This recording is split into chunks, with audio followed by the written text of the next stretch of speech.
जबलपुर संस्कारधानी में पुरानी पेंशन पदयात्रा में हजारों कर्मचारी अधिकारी शामिल हुए। राष्ट्रीय पेंशन बहाली आंदोलन के तहत देश भर के सभी राज्य के समस्त जिलों में एनपीएस और यूपीएस का विरोध हो रहा है और पुरानी पेंशन बहाली के लिए आंदोलन किए जा रहे हैं। कर्मचारियों के अनुसार यूपीएस एनपीएस से भी खराब स्कीम है। केंद्रीय एवं राज्य कर्मचारियों द्वारा पुरानी पेंशन बहाल करने हेतु माननीय प्रधानमंत्री एवं मुख्यमंत्री मध्य प्रदेश को ज्ञापन सौंपा गया।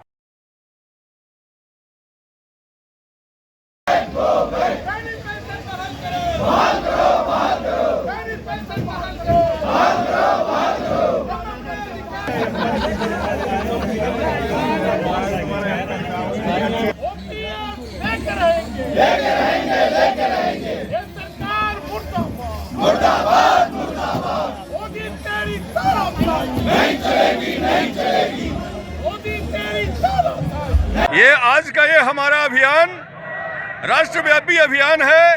पुरानी पेंशन बहाली के लिए पूरे देश के तमाम संगठनों के जो हमारे कार्यकर्ता है, एनएमओपीएस का जो मूवमेंट है, हमारे तमाम एआईडीएफ से लेके आईएनडीडब्ल्यूएफ से लेके बीपीएमएस से लेके वो तमाम केंद्र सरकार, राज्य सरकार के संगठन, रेलवे के संगठन, राज्य सरकार के संगठन, वो तमाम संगठनों की बात नहीं, एक एक कर्मचारी, एक एक व्यक्ति जो एनपीएस की वजह से पीड़ित है, जो अभी झुंझुना पकड़ाया गया यूपीएस का, उससे जो पीड़ित है, वो तमाम लोग प्रतिनिधि के रूप में यहाँ पे आज इकट्ठे हैं।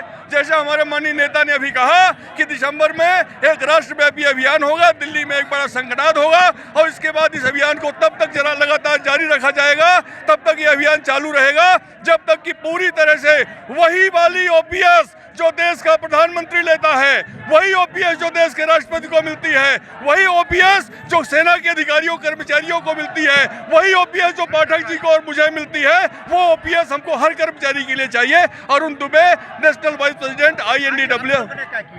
आज हम लोगों ने गोल बाजार से लेके यहाँ तक लगातार रैली निकालकर जन जागरण किया और कलेक्टर महोदय को हमारे कर्मचारियों की तरफ से ज्ञापन देकर यहाँ से जबलपुर से अभियान किया है संगनाथ का, और इसके बाद हमारा अभियान लगातार जारी रहेगा। हमारे कर्मचारियों की एकता एकजुटता का एक माध्यम बना है ओपीएस, इसको हम लेके रहेंगे। धन्यवाद। Arun Dubey, national vice president INDW, member JCM 2। देखिए, ये अखिल भारतीय स्तर पर राज्य और केंद्र सरकार के कर्मचारी, स्कूल के मास्टर, डिफेंस के कर्मचारी, रेल के कर्मचारी, पोस्टल के कर्मचारी, सर्वे ऑफ इंडिया के कर्मचारी, पूरे हिंदुस्तान में आज 2 अक्टूबर में दिन में एक ही मांग को लेकर हमारा संघर्ष है। राज्य और केंद्र दोनों सरकार के खिलाफ जब तक पुरानी पेंशन बहाली नहीं होगी, ये लड़ाई निर्णायक रूप से चलती रहेगी। सारे नौजवान साथी इस लड़ाई में हजारों की तादाद में आज जबलपुर में इन्होंने भाग लिया। आप देख रहे होंगे कि क्या लोगों में उत्साह है और ये लड़ाई आखिरी दम तक लड़ेंगे। दिसंबर में रामलीला मैदान में दिल्ली में विशाल प्रदर्शन होगा। उसके बाद जरूरत पड़ा तो राज्य और केंद्र मिलकर हम पूरे भारत बंद का ऐलान करेंगे। इस संघर्ष को और इसका शंखनाद पूरे भारत में फैले। इस सरकार, हर आदमी, राज्य केंद्र सरकार के हर परिवार के लोग इस सरकार के खिलाफ वोट देंगे, चाहे वो केंद्र हो चाहे राज्य हो। इन्हीं बातों को लेकर हमारा संघर्ष आज चल रहा है, जो आखिरी दम तक चलेगा।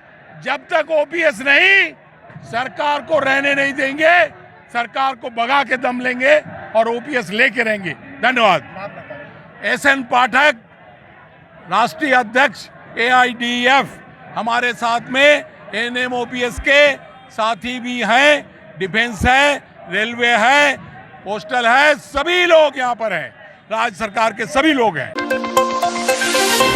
जबलपुर में बीते दिनों रांची में एक मस्जिद निर्माण को तोड़ने की घोषणा से नाराज मुस्लिम समाज के वकीलों द्वारा जिला कलेक्टर दीपक सक्सेना को ज्ञापन सौंपा गया।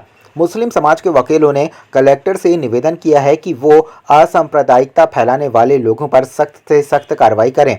जिला कलेक्टर ने भी ज्ञापन सौंपने आए लोगों को आश्वासन दिया है कि इस मामले की जांच कर उचित कार्रवाई करेंगे। आज हम सब मुस्लिम लीगल एंड वेलफेयर सोसाइटी की तरफ से कुछ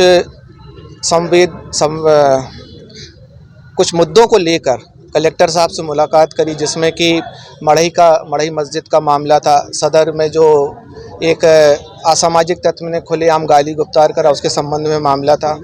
तो मढ़ई मस्जिद के मामले में हम लोग ने कलेक्टर साहब से इस बात का ज्ञापन दिया है और कार्यवाही करने के लिए अपील की है कि ये कौन होते हैं कि हमारे धार्मिक स्थल को अवैध और वैध कहने वाले। क्या वो कलेक्टर हो गए हैं, क्या वो न्यायालय हो गया है जो वो ये तय कर देंगे कौन सा स्थल वैध है या अवैध है। उसके लिए कोर्ट कचहरी सब खुला हुआ हैगा, मगर इनका भीड़ तंत्र जो है उसको लेकर ये वहाँ पर मढ़ई मस्जिद गए। अगर पुलिस प्रशासन कार्यवाही नहीं करता, रोकथाम नहीं करता, तो 100% ही जबलपुर शहर की फ़िज़ा ख़राब होती है। तो इन लोगों के ख़िलाफ़ जो है कार्यवाही करने के लिए आज हम सब इकट्ठा हुए हैं और ये बोलते हैं कि हम कार सेवा करने जा रहे हैं। किसी धार्मिक स्थल को तोड़ना कार सेवा में नहीं आता हैगा। पहले अपने माँ बाप की सेवा कर लें, देश की सेवा कर लें, यही सबसे बड़ी कार सेवा होती है। कि किसी के धार्मिक स्थल को तोड़ना कार सेवा नहीं होती है। मैं फिर से यही बोलता हूँ और शासन प्रशासन से ये गुजारिश करता हूँ कि ऐसे तत्व जो ओछी मानसिकता और ओछी राजनीति करने के लिए कुछ भी करने को तैयार हैं, इनके खिलाफ सख्त से सख्त कार्रवाई होना चाहिए। इसी के संबंध में एक और जो सदर मस्जिद के सामने एक असामाजिक तत्व ने मुसलमान वर्ग को जो गाली गुफ्तार किया था, उसके खिलाफ भी हम लोग ने NSA की कार्यवाही के लिए निवेदन किया है कि इनको अगर प्रशासन अगर कार्यवाही करता है तो ये नज़ीर बन जाएगी। तो आगे आने वाले जो भी लोग हैं वो किसी भी धार्मिक भावनाओं को आहत करने से पहले 100 बार सोचेंगे। इनके खिलाफ चूँकि कोई कार्यवाही नहीं हो रही, तो इनके हौसले इतने बुलंद हो गए हैं कि सबसे पहले किसी की धर्म की भावना का कोई ख्याल नहीं किया जाता और अपने आप को ये कोर्ट कचहरी से ऊपर मान कर किसी को भी धार्मिक स्थल को अवैध या वैध घोषित करके ये तोड़ने पहुंच जाते हैं, जो कि एक सांप्रदायिक तनाव फैलाने की इनकी पूरी आशंका रहती है, जो कि हम विफल नहीं होने देंगे। इसी के साथ हमने कलेक्टर साहब से निवेदन किया हैगा कि इनके खिलाफ कड़ी से कड़ी सख्त से सख्त कार्रवाई की जाए। आपसे कलेक्टर साहब ने बात किया तो क्या? कलेक्टर साहब ने हमको ये आश्वासन दिया है कि ये इस मामले को देखेंगे, इस पे संज्ञान लेकर अगर जो भी उचित कार्यवाही होगी वो करेंगे। और ये जो 10 दिन वाली जो बातें हैं कि 10 दिन में आके तोड़ देंगे, उसके संबंध में भी उन्होंने आश्वासन दिया हैगा कि जो भी ऐसा कह रहा है उसके खिलाफ कठोरतम कार्यवाही की जाएगी। आपका नाम? मेरा नाम Mohammad Rizwan Khan, vice president Muslim legal and welfare society. Gandhi Jayanti के अवसर पर आज नेताजी सुभाष चंद्र बोस केंद्रीय जेल जबलपुर से आजीवन कारावास की सजा काट रहे 6 बंदियों की सजा माफ करते हुए उनकी रिहाई करवाई गई। राज्य सरकार के निर्देश पर जेल से छूटे इन सभी कैदियों का चाल चलन अच्छा था, जिसके चलते उनकी रिहाई की कार्रवाई की गई। दमोह जिले की सीमा में फैला वीरांगना रानी दुर्गावती टाइगर रिजर्व भी 1 अक्टूबर मंगलवार से पर्यटकों के लिए खुल गया है। इसके साथ ही प्रदेश के अन्य पार्क और अभ्यारण्य भी खुल गए हैं। 3 महीने बाद टाइगर रिजर्व में जंगली जानवरों को देखने पहुंचे सैलानियों का उत्साह भी देखते ही बन रहा है। इस वर्ष 2 गेट से पर्यटकों को एंट्री दी जा रही है।